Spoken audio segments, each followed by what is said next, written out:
Dan saat ini peran Kansa itu akan menghindari Imran untuk sementara dengan cara meminta bantuan Fatan, di mana Kansa untuk sementara tinggal di pesantren Puncak dalam waktu beberapa hari ke depan sampai keadaan membaik, terutama masalah Funi yang terus memburunya untuk disingkirkan demi bisa memiliki Imran yang dicintai. Dan itu bersamaan dengan adanya kesehatan Alika yang juga dinyatakan sakit keras dan nyawanya tidak akan bisa bertahan lama. Jadi pada endingnya nanti Fatan akan lepas dari Alika karena alasan sakit keras, sehingga Alika akan merelakan Fatan bersama wanita yang dia cintai, yaitu Kansa. Begitu pula sebaliknya, Kansa juga akan lepas dari Imran karena pernikahan mereka itu tidak sah. Itu artinya masih ada peluang dan harapan besar buat Kansa dan Fatan bisa balikan dalam asmara untuk melanjutkan rencana pernikahan yang sempat tertunda sebelumnya. Subscribe dan like terlebih dahulu untuk mengikuti pembahasan jalan cerita Istiqomah Cinta malam ini dan seterusnya. Imran, gimana? Lu udah ngomong sama Kansa? Kansa baik-baik aja? Aman dia? Jadi tadi gue teleponin Kansa di reject terus. Gue gak tahu Kansa ada di mana. Ada aja.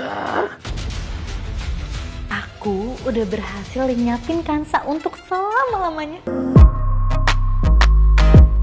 Bisa diibaratkan nih ya, jodoh nggak kemana. Fatan temukan Kansa di pesantren setelah sebelumnya Kansa itu dapat kejahatan dari Funi yang mendorong ke jurang. Awalnya nasib Kansa sangat mengenaskan dan memprihatinkan karena harus berjuang sendiri mati-matian untuk bisa keluar dari jurang tempat dirinya terjatuh. Akan tetapi Kansa masih bisa bertahan dan selamat, hingga dirinya sempat mampir sholat di masjid pesantren daerah Puncak. Nah, dari situlah Kansa dapat bantuan dan pertolongan dari pengasuh pondok, sekaligus akan tinggal sementara di sana untuk menenangkan diri. Selain itu, Kansa juga akan mengajar ngaji di pesantren dalam waktu beberapa hari ke depan. Hingga endingnya, Kansa harus memenuhi persyaratan untuk tinggal di pesantren saat ini, di mana persyaratannya adalah Kansa harus ada penjamin kalau dirinya itu adalah orang baik. Hingga pada akhirnya Kansa lebih memilih Fatan untuk diminta bantuan daripada Imran. Tentu hal itu bukan suatu kebetulan, melainkan karena Kansa lebih percaya sama Fatan daripada Imran setelah sebelumnya itu merasa kecewa dengan sikap Imran yang terkesan menghindar saat bulan madu di sebuah villa. Itu artinya Kansa memutuskan tinggal sementara di Ponpes adalah untuk menghindari Imran sekaligus Funi yang masih berusaha menyingkirkan dirinya dengan cara jahat. Jadi pada intinya jodoh tidak kemana ya. Ketika Kansa dan Fatan ditetapkan berjodoh, maka mereka itu dipertemukan, dipersatukan lagi dengan situasi dan kondisi serta keadaan yang ada. Cinta Fatan kepada Kansa adalah cinta tulus tanpa syarat atau tanpa ada kebohongan. Sebaliknya cinta Imran adalah cinta obses dengan menghalalkan cara yang digunakan, termasuk salah satunya menukar sampel darah tes DNA. Lalu apa yang terjadi selanjutnya? Tentu saja Imran akan bingung ya dan panik di kisah selanjutnya ketika dirinya itu tidak bisa menemukan Kansa yang terus dicari. Sebaliknya Fatan tidak akan memberitahukan kepada Imran karena sudah berjanji kepada Kansa untuk merahasiakan keberadaannya kepada semua orang, termasuk salah satunya adalah Imran suami sendiri. Itu artinya posisi Kansa akan aman sementara dari kejahatan Funi sekaligus dari Imran yang sudah membuatnya kecewa berat. Adegan lain, Rara sudah masuk ke dalam perangkap buaya darat yaitu Yuda, ya kan? Dirinya ditipu hingga hidupnya akan menderita dan menyesal bersama Funi ketika diceraikan oleh Dr. Aksan. Sebab Rara bakal hidup kere atau miskin hingga jadi mungkin gembel jika memutuskan meninggalkan Dr. Aksan. Alih-alih meninggalkan Dr. Aksan dan mengandalkan Yuda sebagai gantinya, Rara malah ditipu oleh Yuda habis-habisan. Rencana Yuda untuk kerjasama dengan Rara mulai dijalankan di kisah cerita hari ini, dan itu terjadi ketika pertemuan di rumah sakit tempat Dr. Aksan praktek, di mana Yuda sengaja menyakiti hati Dr. Aksan karena dendam pasal sebelumnya cerai dari Hutami. Yuda secara terang-terangan datang ke rumah sakit Dr. Aksan untuk bertemu sekaligus meminta izin mengajak Rara tinggal satu rumah bersama dirinya.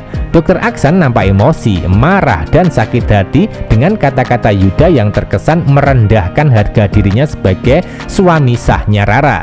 Hingga pada akhirnya nanti Dokter Aksan tidak berdaya ketika Rara itu ikut dengan Yuda di depan mata kepala sendiri. Dokter Aksan tidak bisa melarang keputusan Rara walaupun sempat dihalangi dan ditentang. Selanjutnya Funi juga memutuskan untuk ikut tinggal dengan Yuda sebagai bentuk protes setelah sebelumnya kartu kredit diblokir oleh Dokter Aksan. Jadi dari sinilah Dokter Aksan merasa terpukul hebat, sedih dan menderita tentunya. Sebaliknya Rara nampak percaya diri dan senang karena merasa berhasil membantu Yuda menyakiti hati suami sendiri. Begitu pula Yuda nampak puas melihat Dokter Aksan menderita tentunya.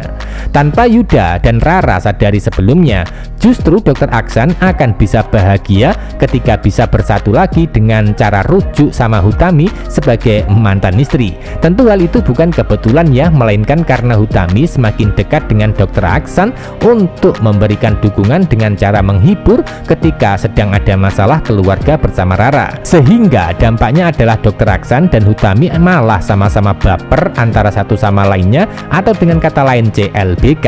Itu artinya hidup Rara dan Funi akan menderita dan menyesal. Sebaliknya hidup Dokter Aksan dan Hutami akan bahagia ketika mereka balikan. Bahkan mereka akan menjadi orang tua yang utuh buat Kansa ketika identitas sudah terungkap di kisah cerita ke depannya. Gimana kalau aku memang udah ada di ambangku mati? Adegan lain hasil radiologi tes lab Alika menunjukkan tanda buruk ya, yang tidak diinginkan sebelumnya. Sebab kecurigaan Fatan dan Dokter Aksan memang benar adanya kalau Alika mengidap penyakit yang mengancam nyawanya, atau dengan kata lain sakit keras yang mungkin sulit disembuhkan. Hal itu sudah terbukti dengan hasil tes lab yang saat ini dibawa oleh Alika ke kamar apartemennya. Sebaliknya Monica dengan dibantu Darto juga masih terus berusaha untuk memata-matainya. Bahkan Monica sampai nekat menyamar sebagai teknisi apartemen di ruangan Alika tinggal. Monica menggunakan topi dan masker hingga sulit dikenali, hingga Alika tertipu dengan penyamaran Monica saat ini. Lalu apa sih tujuan Monica kepo terhadap sakit yang diderita Alika? Tentu saja dirinya ingin memastikan kalau Alika memang benar mengidap sakit keras lewat bukti hasil tes radiologi yang diambil secara diam-diam dengan cara difoto melalui HP pribadinya. Sehingga ketika nanti Monica tahu kabar dengan adanya bukti surat lab rumah sakit, maka semakin yakin sekaligus merasa percaya diri kalau Alika pasti akan meninggal dunia tanpa harus disingkirkan dengan tangannya sendiri. Sehingga Monica masih sempat berpikir percaya diri bisa mendapatkan hati Fatan setelah gagal menikah dengan Alika nantinya.